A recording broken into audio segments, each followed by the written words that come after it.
Welcome to my view from the piano bench. We do this on Wednesday evenings at 7 p.m. here on my Joe Holt's Notes YouTube channel, in addition to Piano for My Friends on Thursday evenings. On Wednesdays, I move the film camera a little closer. Not quite as close today. I feel like I'm really big in the image, but I don't want to have to feel like I'm shouting across the room. I think this will work and you can hear me. On Thursday nights, I move the camera a little further back and focus on playing the piano. And you probably know the drill. And if you do, and you are one of those people who support and encourage me via the links you'll find on the support page of my website, thank you very much. You'll find a link to that page in the video description if you have not explored it. And if you do watch regularly, I'll ask you to consider that. That's in effect what sponsors these videos.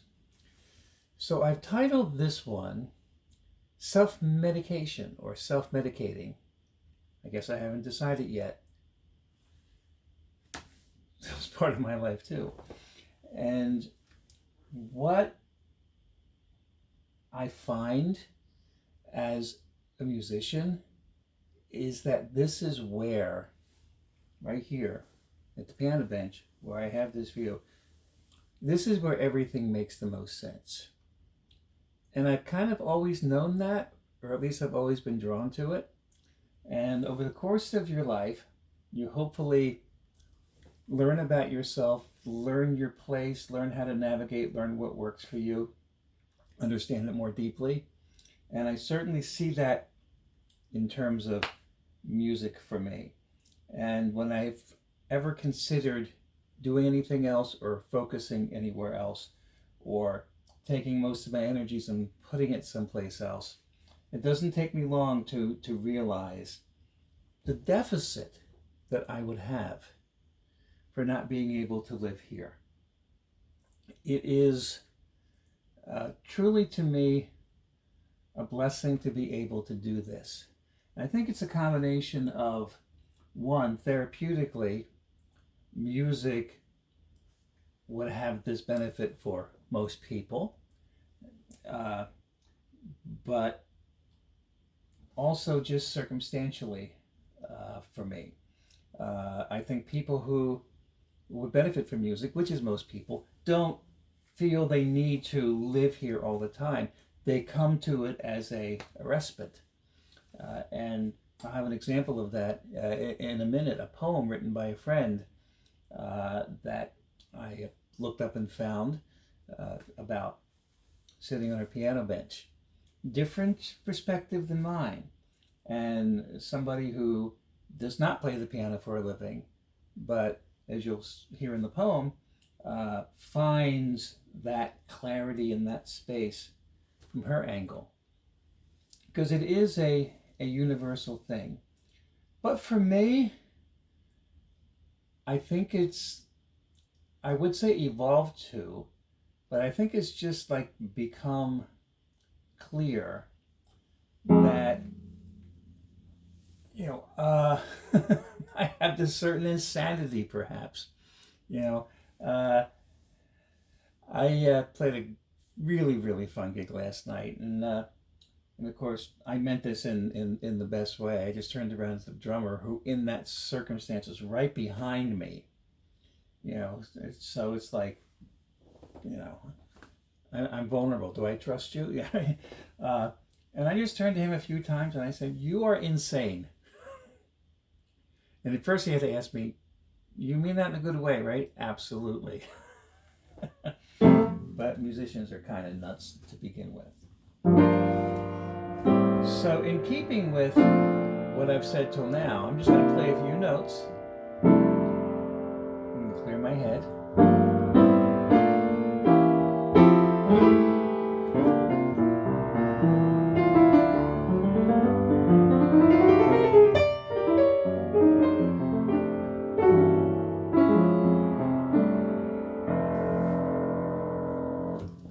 So this topic was not one that I was going to do, or one that I had even considered until this morning. And this is a very typical thing for me. And this would be like people who would be considered like ADD, would relate to this experience, that you just cannot,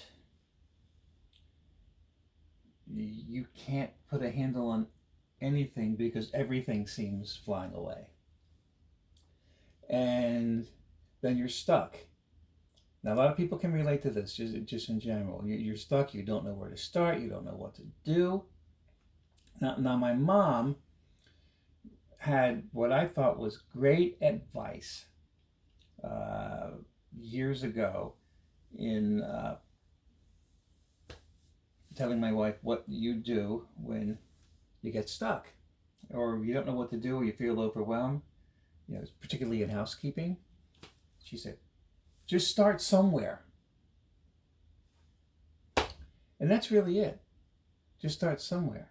All those things, though, sometimes are just, they're swirling around you, and if you're a person like me, sometimes there is no somewhere because they're all so far away, or you just can't focus on that one thing. And I hadn't sat at the piano yet, and I did, and I knew what would happen. Zinc. And that's why I structure myself so that I'm at the piano first thing in the morning, and it did not take me long. And then I got distracted, and for a particular reason, I looked up a particular Blossom Dearie video. And by the end of it, in essence, I could say it like this: my heart was completely opened up. And everything had fallen into place. It's sort of like that thing that was stuck was unwedged. Bang. There it was. And then I knew at that point, I could go where I needed to go. I could do what I needed to do. And now, not too long after that, I'm recording this video and I am speaking coherently so far. So there is this sense of needing the piano. And from the time that I finally understood that I need to practice what I preach in terms of setting the space, I need to just completely turn upside down anything that gets in the way or any scheduling that would inhibit me from waking up and ideally going right to the piano and allowing it to happen. Now, in a way, it's embarrassing to talk about that because it's something that most people wouldn't get to do. You get up and you're just throwing a cup of coffee down your throat because you start work 3 hours earlier than you'd rather get up in the morning, let alone when you really have to get up in the morning. A lot of people are in that. This is not an option, but a lot of people wouldn't be inclined to do this or understand it anyway. You get up and you read the newspaper, you get up and do whatever you do, and we all find our way. But when I start to doubt or think that this, in say the last 10 years or so, give or take, that I've been doing this is the right path, I don't get far from it before I realize no.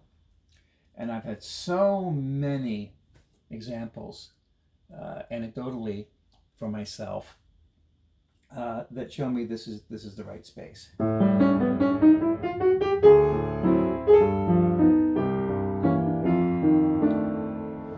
So in the past, I would go through some periods where I would not play the piano much, or maybe even at all. And the common denominator of those experiences is I'm trying to avoid using the word insanity, One of those in particular, where I went a week and stayed in my office and wrote on the computer. No, I didn't draw. I mean,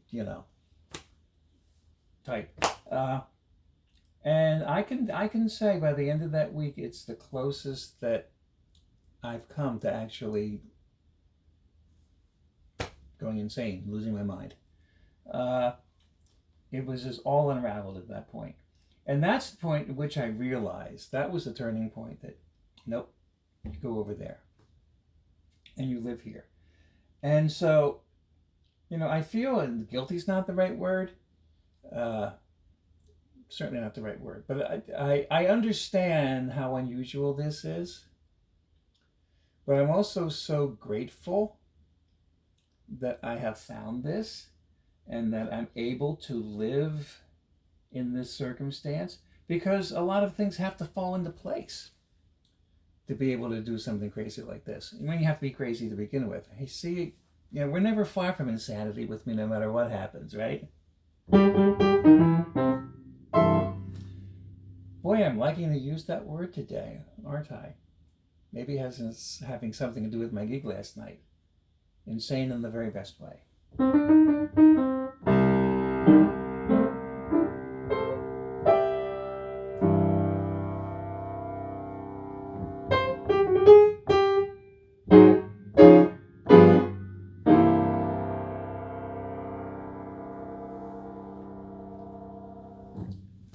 Now, of course, as soon as I actually stop talking and do anything else shiny, including play the piano, I have no idea what I was saying. So it's that real in the moment thing, which I on purpose cultivate so that I can sit down at the piano once I, what I would say, how I phrase it, open the space in the morning once I do that.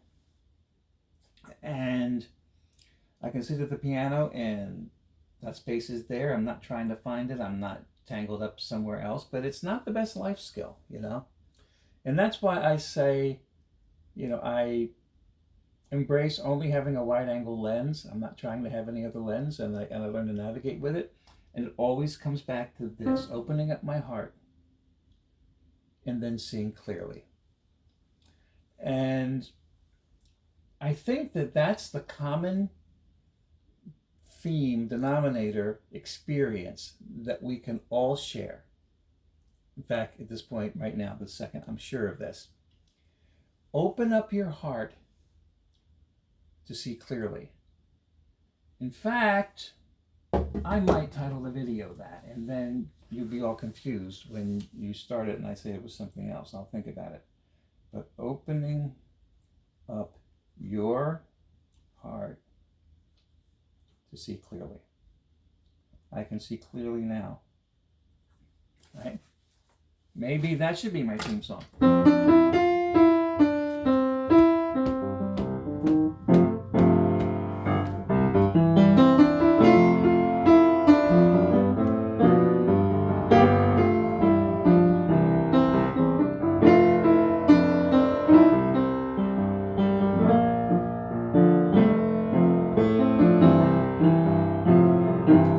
Something like that, right? Probably not the best key to have played that in. And I was hoping I knew it enough so I wasn't fishing. Yeah, did I mention ADD?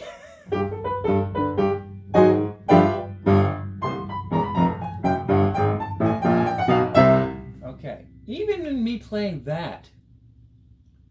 that's like clarity to me. So, another experience that really taught me something. Back when I was very active in music therapy and I was running from senior community to senior community, during that period of my life, 10 years-ish, where, depending on how you count it, there were like 600 gigs a year on my calendar. I would say 400 to 600, depending on how you count them. And that would be if I count when I go to a facility, if I have an event or a program or something, or a concert or something in one level of care, Then I go to another level of care and I do something completely different. And then maybe have a break and then come back and do something else for independent living later. You know, is that one engagement or is it three? That's depending on how you count it part. But it would have been at least 400 gigs a year, even if you just said when I step into a facility until I walk out, whatever that is. Because I was going from place to place, and then doing gigs at night. So it was it was insane. I'm coming back to that word again. But during that time, I really wasn't practicing much. I was playing a lot all the time. This is before I kind of had this epiphany, right? But I was playing all the time. And so I didn't necessarily feel it so much. But there was this one day where I didn't have a facility in the morning, apparently. I didn't touch the piano. I don't know how much time before that I didn't touch the piano either. But there was just a lot of internal tenseness. There was just, it was, hey, hey. You know, it was probably 2 in the afternoon. I sit at the piano. And it was an environment where I could just play. And the best way I could describe it was, you know, when you can tell that the medication is working, you know, after, you know, whatever time it takes, you know, whether it's the headache or whether it's the something else, and then you feel sort of like the vice loosening, right? And as I'm playing, it's just like, you know, it's like I'm getting an internal scrub, you know, while I'm playing. At the end of the hour, I felt normal. And it's like, okay, this is really good, but it's not really good that I don't feel normal until I go to work, because it's not just about work, which is, of course, another topic totally, but one that I continue to come back to, which is, you know, trying to communicate with people who don't understand, you know, that why don't you, you know, all you do is play music and you should do something unrelated. No, it can't do unrelated, because I have to live in this all the time. And not just because of what I'm talking about the space and mental health or whatever, but because of all of the support stuff that you have to do as an independent musician. And so you know, even when you're doing nothing but music, you can still get caught up into not being able to practice. And I've just had to prioritize that, which means other things struggle. But that memory of that particular experience was really burned in. That, you know, this is the thing, and has led me to self-medicate. That's how I call it. And you know, this is something I don't know. I don't really want to say this because it's my own business, you know, but I think it's probably worth it to say it here. You know, I'm one of these people, and I guess among musicians, I'm pretty rare. I know others, so I'm not the only one. But I've never done any, you know, drugs or substances of any kind. And I'm not drawn to. You know, well, I will occasionally have a drink, but I'm talking about, you know, weed or drugs or pot or whatever. See, I don't even have my terms, right? But I don't need it, and a lot of times, you know, drinking can be annoying too, because then I can't, you know, go back and focus on something. I don't need it. You know, this is whatever people are looking to get from that, I get from this. But I also understand that, you know, musicians and all of that kind of go together, because I think there's a hunger for that experience, and to enhance it, and all of that. But the experience for me, being in this space, being basically, when it's really all opened up, channeled into just love. That's what it is. If I want to look at it and talk about it in Western philosophical terms or Christian terms, that connection that you're opened up to is ultimately the connection to God, if I want to talk about it that way. And I do see it that way, but I don't have the necessity to talk about it that way. I want to talk about it in terms that people can relate to. And we all find our path as our life unfolds. I certainly am. But if you're connected to God, or let me back up, or what it would be that you would understand as God, the common denominator for the most part among people in that understanding is love. You're connected to love. And love is the ultimate healer, right? And then all that other nonsense and stuff goes away. And I'm feeling that very strongly right now. And yeah, that's another piece of it. Because I was not one to honor, I guess, what I'm feeling. And I'm not willing to say, or I'm cautious to use the word emotions, because it's not just an emotional thing. It's the trigger. It's something that may look like that, but it's over here, and as opposed to here. I don't mean it's on one side or the other. It's just not the other thing.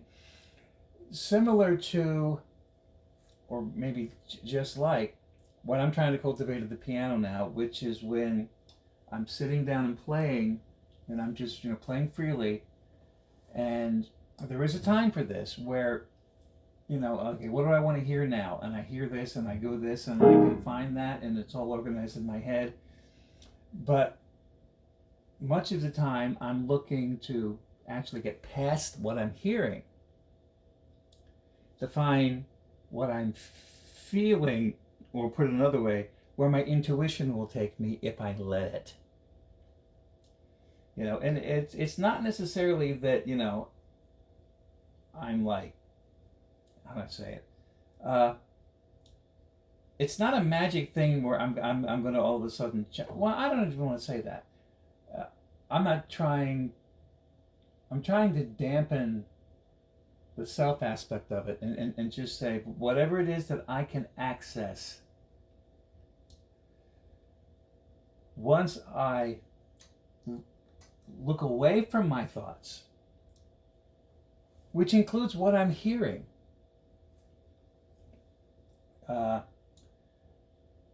that door then opens. And I know when that door opens. I'm aware of when it happens, because I can watch it happen, and I'm in this other zone. Right? And on every gig and every occasion, just like the gig last night. And it took me, it's 5-hour gig, different things I was doing. It took me to the last hour to really get it open. Everything was fine for the first 4 hours, but then that last hour really, really open, and that's the space I want to be, and that's the place where you're connected to love. That's the place where you're not boxed in, or you're not just everything swirling around and you can't touch anything, right? And I just have to go on that's the place. And what Kenny Warner will say, when you're practicing to the space, once you're aware of what that experience is like, when you're practicing, as soon as you feel yourself leave the space, which is just could mean as soon as you start like thinking about it, or judging yourself, or evaluating things, or deciding what you want to do, which right now I'm not doing at all. I'm able to just let this go and I'm able to let my hands happen. And is this beautiful music? No. But it's not thought directed. I'm watching it happen.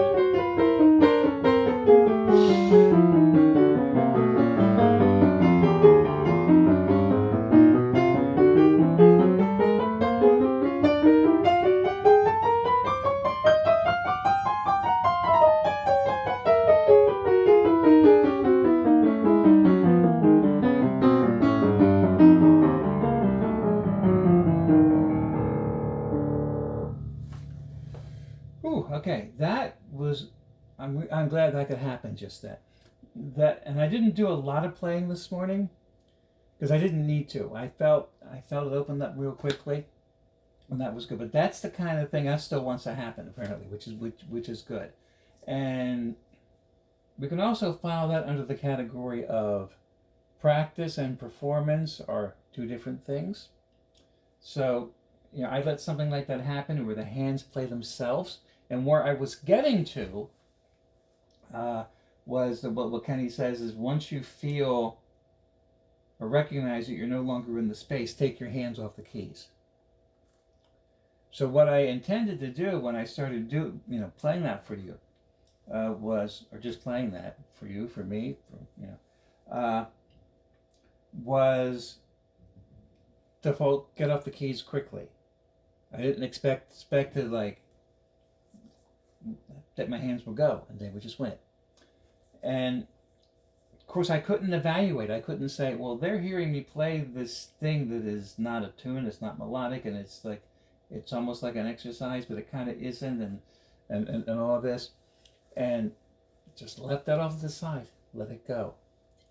It gets tricky in performance, because there are, forms or structures or agendas or whatever, unless you just drop them all. But I don't know that would be a performance, what I just did, but I'm glad you got to see it. Because the hands were just moving on their own.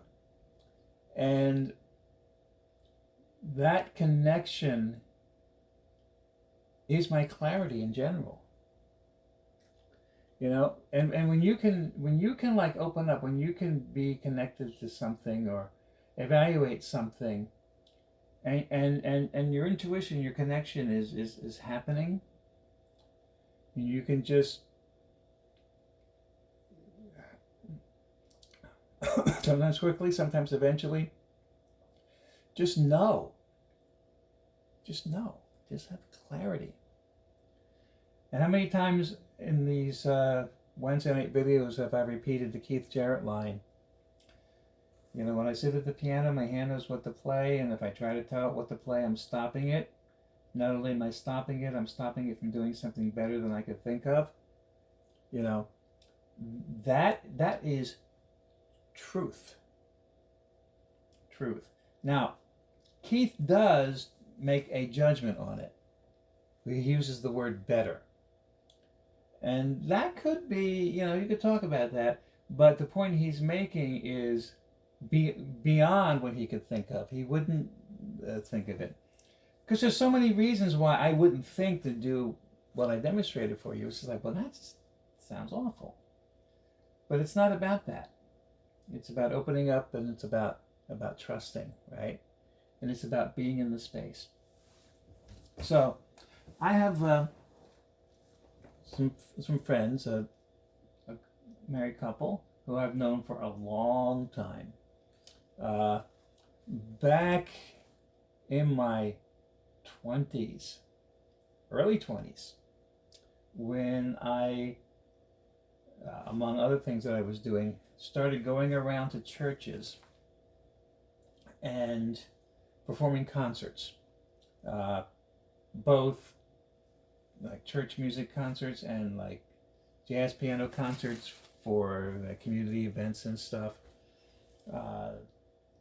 This particular pastor was most encouraging to me, and really helped me understand some things about it. And he was in a church up in New York, and I went up there, and that was one of the first times I had done this. And he's been encouraging all along the way, and like is the case for many people on Facebook. Facebook kind of allows you to stay connected, and maybe we're connected anyway. Maybe he was on my email list, but I also know that through Facebook he sees things, and we've been able to kind of reconnect.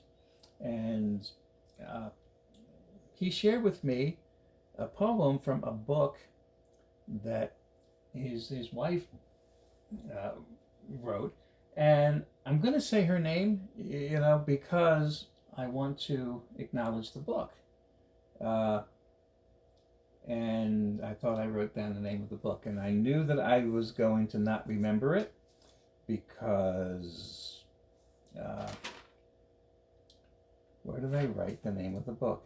Because I wasn't using that part of my brain, and I have that open in my other phone.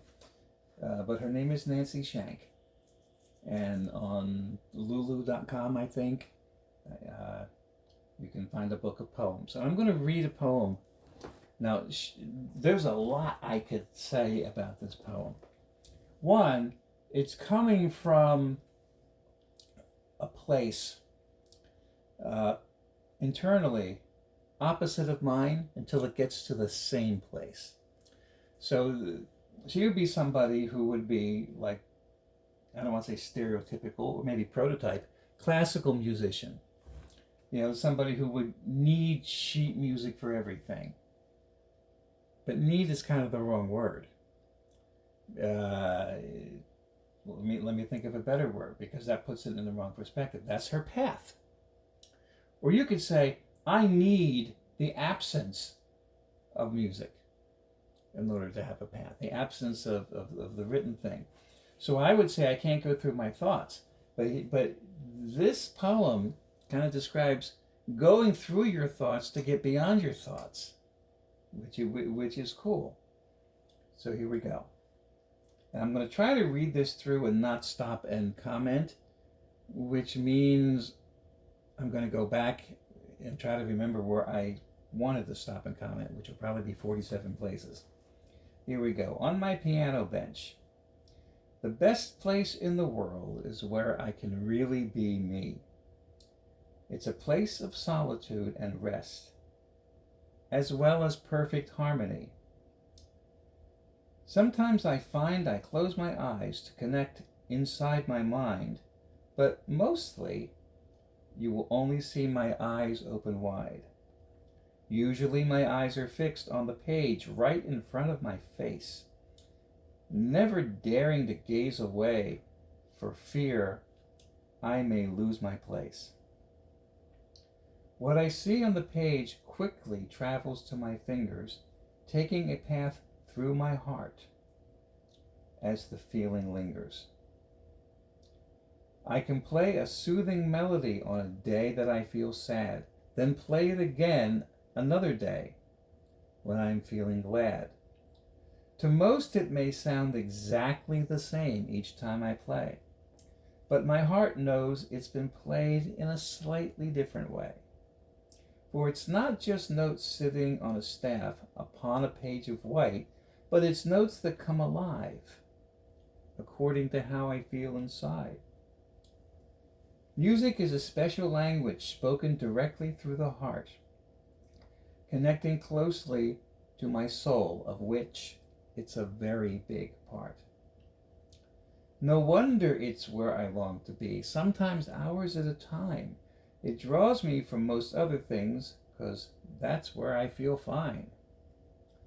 I'm convinced there's a hidden magnet, the only thing that makes sense. For every time I walk through a room, I end up on my piano bench. Pretty cool, huh? So many things I would want to say. In the first place that I really had to bite my tongue to not insert a parentheses, because I'm all full of parentheses, What I see on the page quickly travels to my fingers, taking a path through my heart as the feeling lingers. Okay, let's stop there for a minute. So, opening the connection to your heart. That's what this is all about. Now I know, since I referenced my pastor friend and his wife, that not everybody would be pleased with me, who are pastors or whatever, or,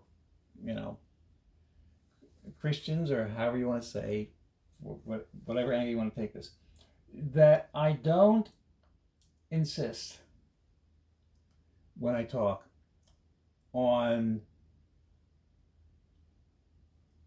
insisting. That's redundant.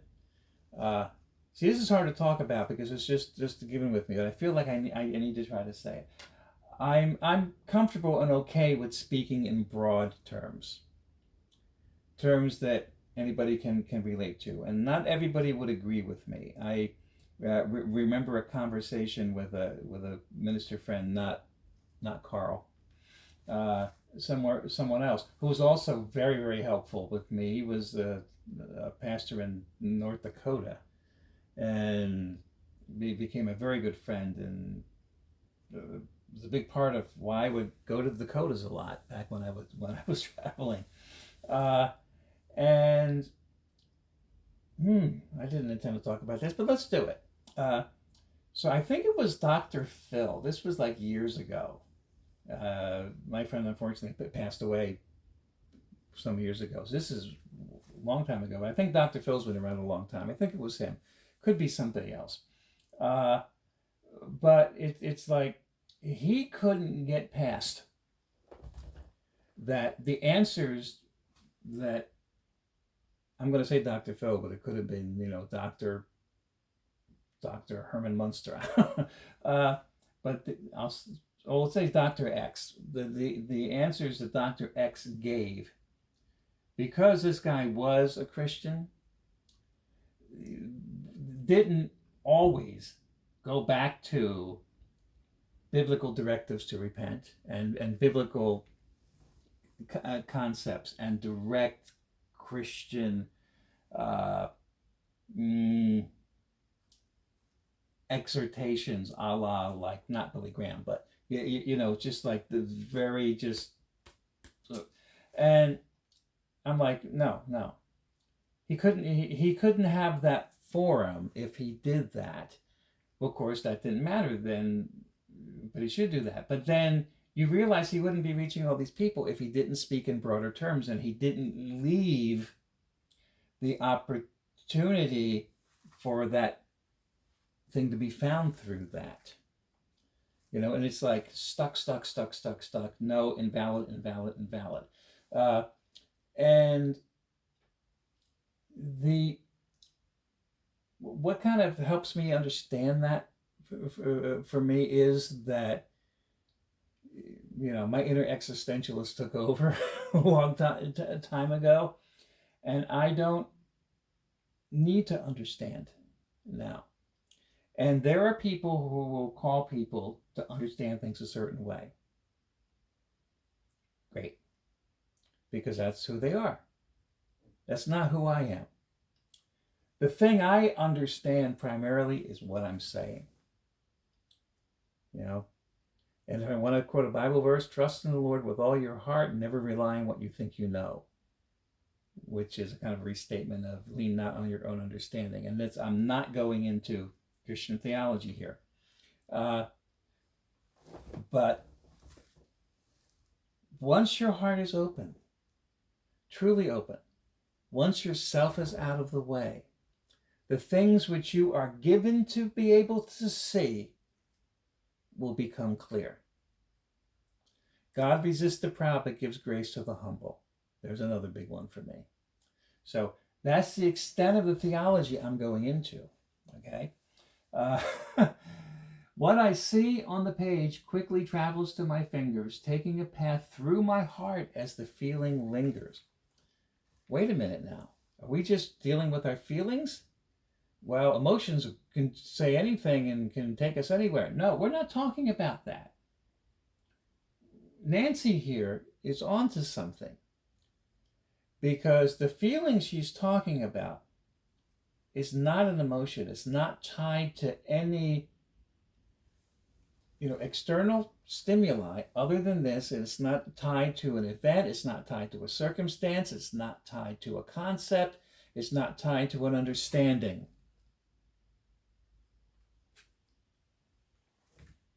There it is.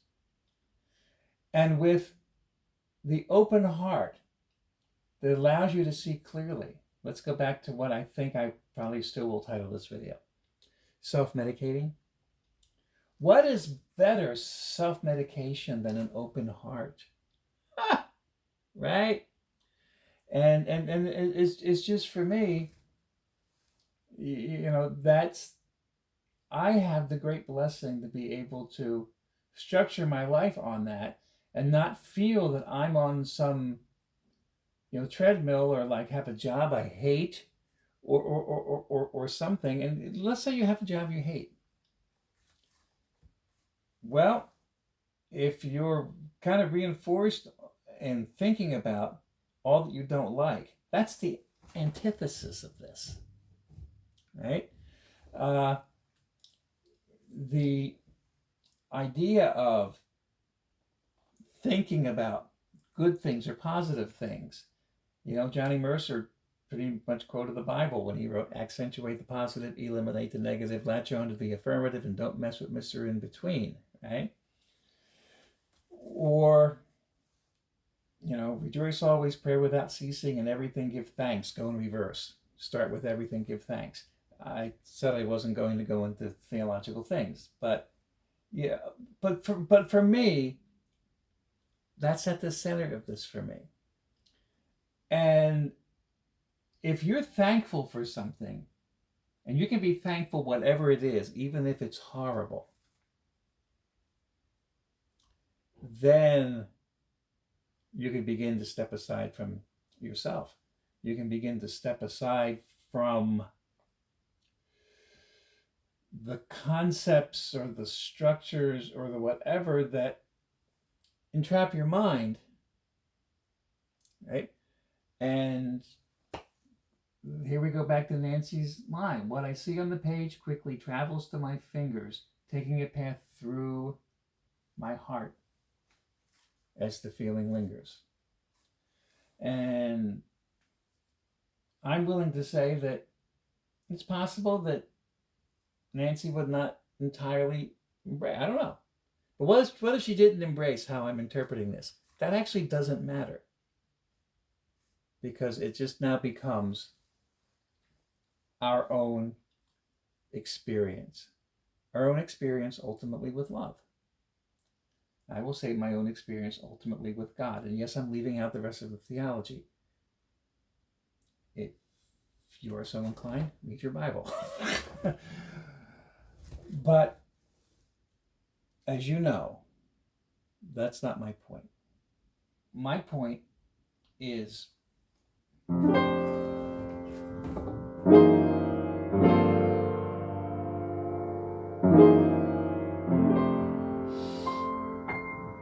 going to leave it there. That's my point. And all the things I talk about it and break it down. I can play a soothing melody on a day I feel sad, then play it again another day when I am feeling glad.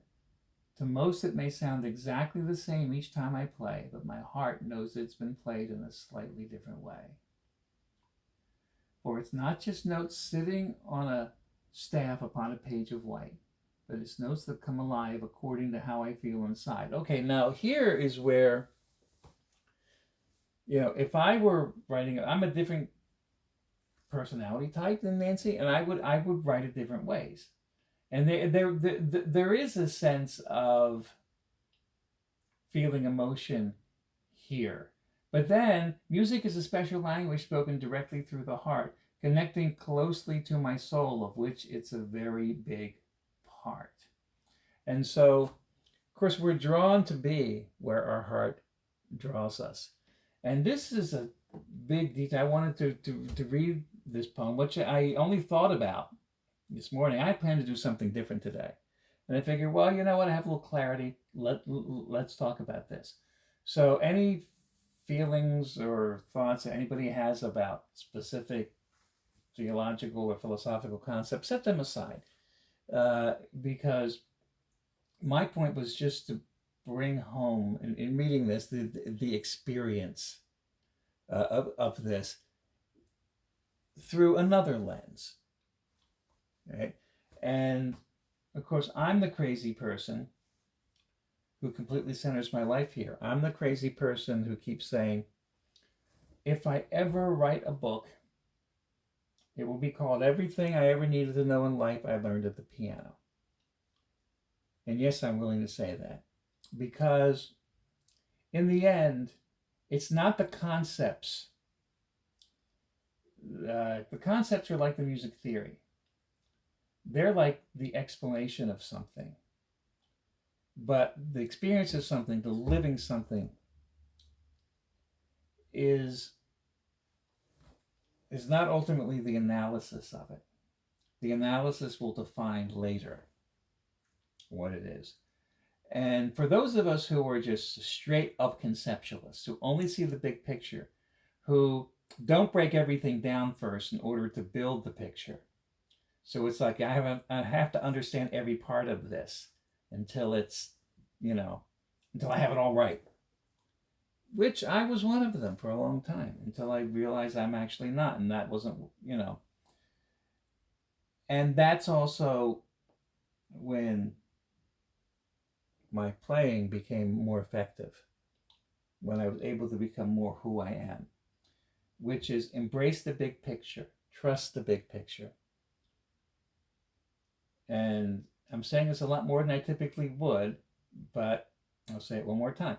And to me, the ultimate big picture is God, which is not a fuzzy definition, unless you make it fuzzy, because you're going to find out how you define that. And that necessity of a definition is not my task review. My task review is to embrace, see, point, right? And ultimately, to have a clear channel for myself. Because that's how I'm going to connect with you, by being connected to the big picture. Let's say it like that. Do I hear somebody snarling at me? Hopefully not. But, one of the things in my own path to this that really became clear was I have to eschew now, just set aside, avoid all conclusions. Because once you make a conclusion, and I can look back over my life and see all kind of places where I made decisions based on something I concluded. And then, as you grow, as you mature, as you evolve, it's like, well, man, that conclusion might have been a little bit off. Well, then what you were basing that decision on was also a little bit off. Oh my goodness, that particular decision was a train wreck. I can think of one, I'm thinking of one specifically. And it's like, drop it all. Now, I'm speaking for me. I am allowing myself to be seen and hopefully understood for whatever, use or benefit it is to somebody else. I'm not proselytizing. I'm explaining. Right? But for me, no conclusions. And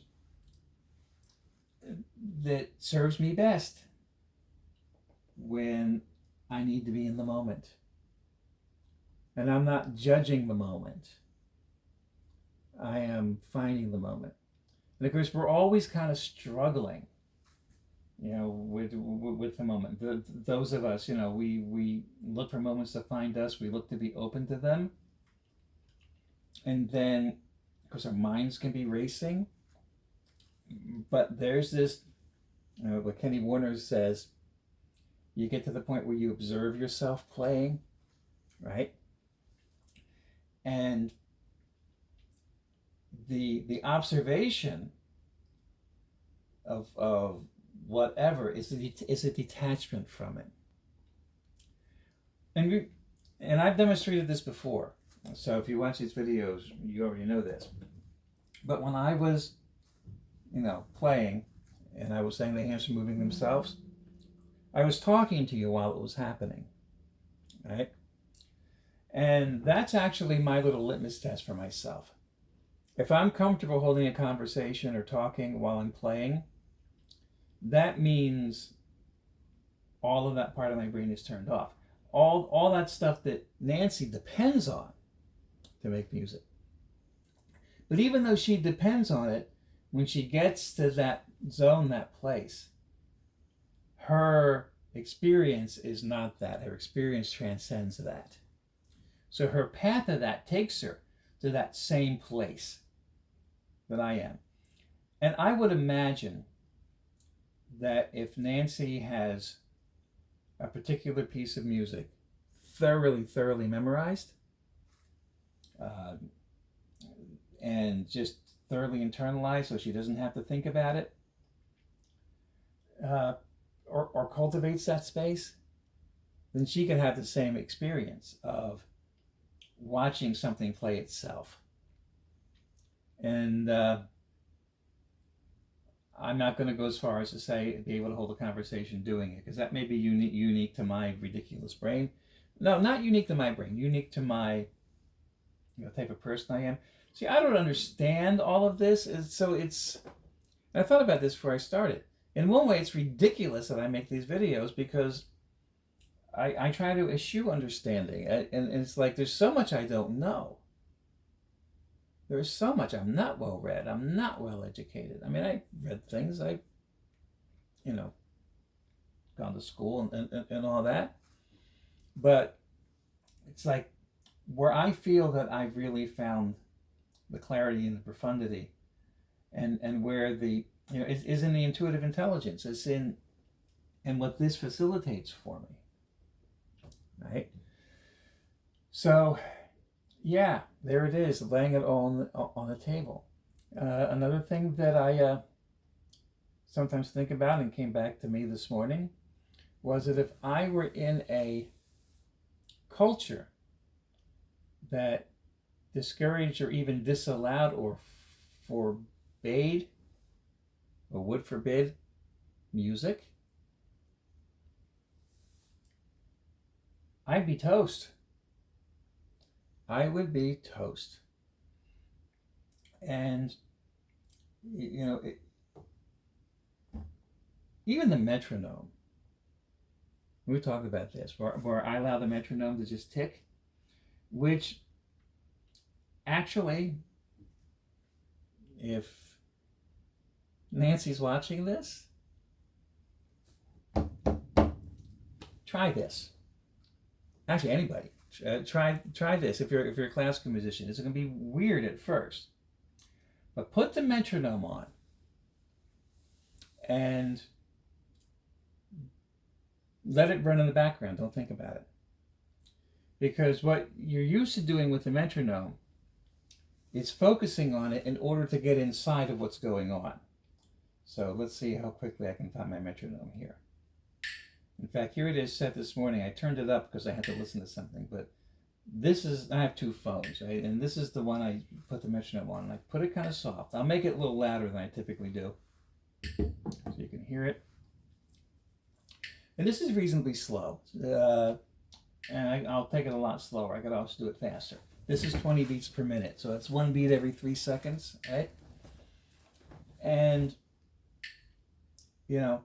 what you would do is you would listen to it and you would count and you would subdivide and you would do all that. But the other side is just to feel. And I could demonstrate this. I'm not going to demonstrate it because I'm just too aware of what's going on. It's almost like quantum physics being observed. So, it's like I want to not be observed here, and this is what I do privately. But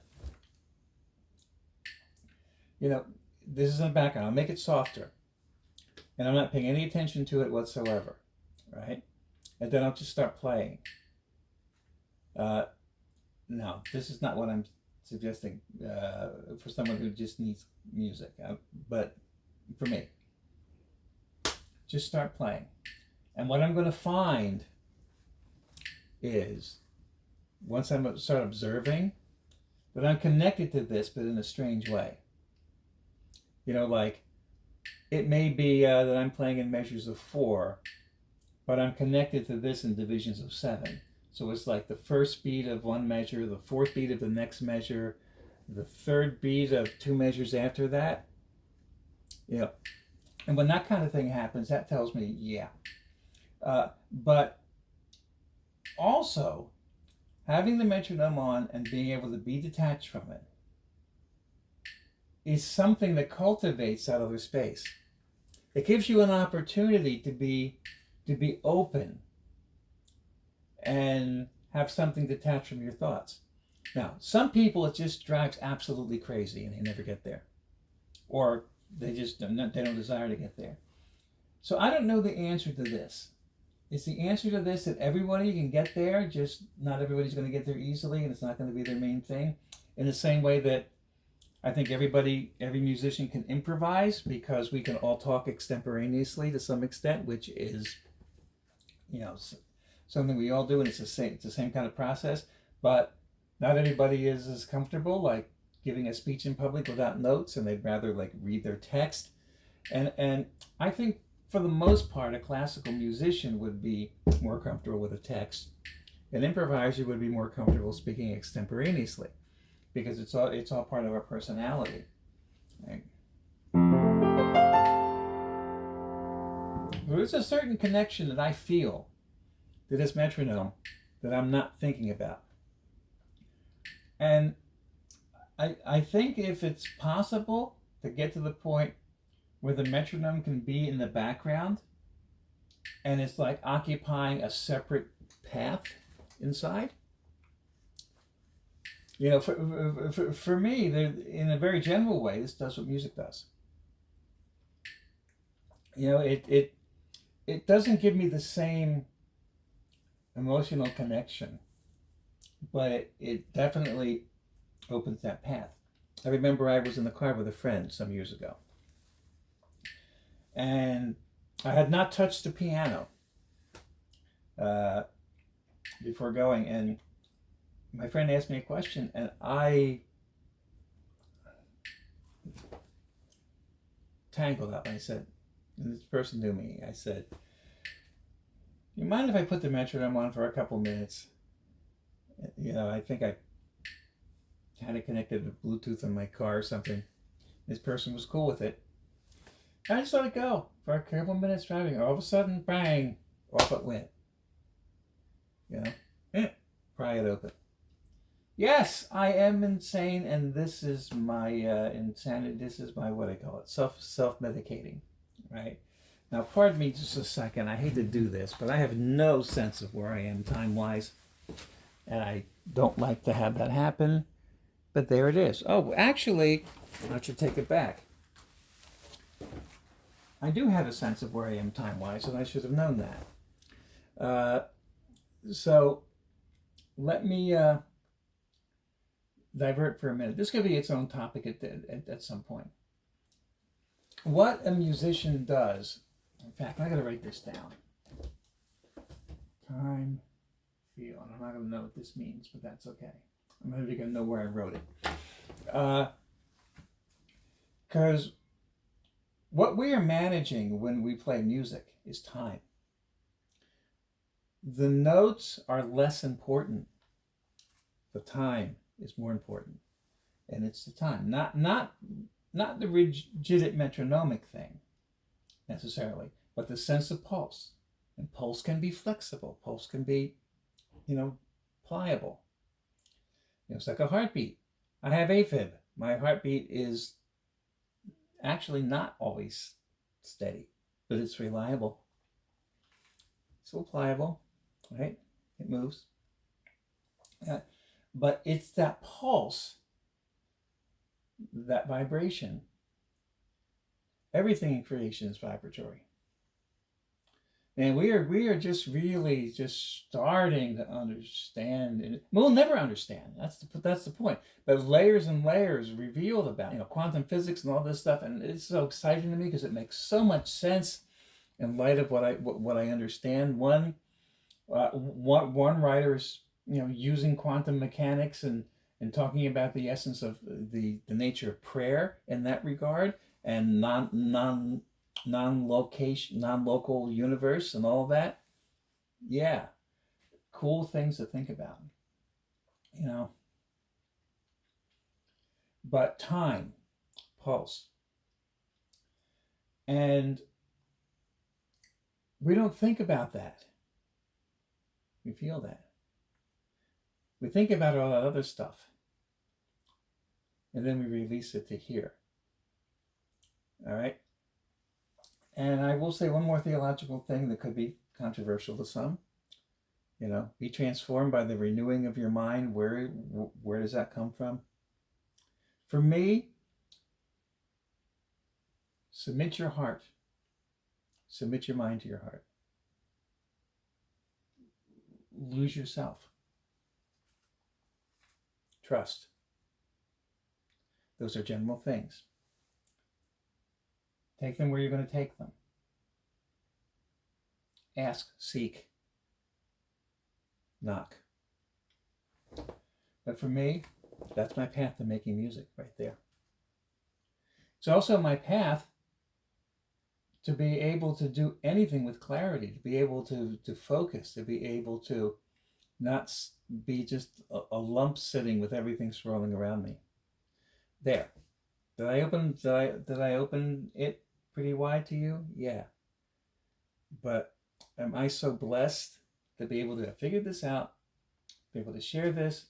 I had a blast on my gig last night. I have a blast on almost all my gigs. Every day I got to go out and do something different. Sometimes things get in the way, and sometimes they get.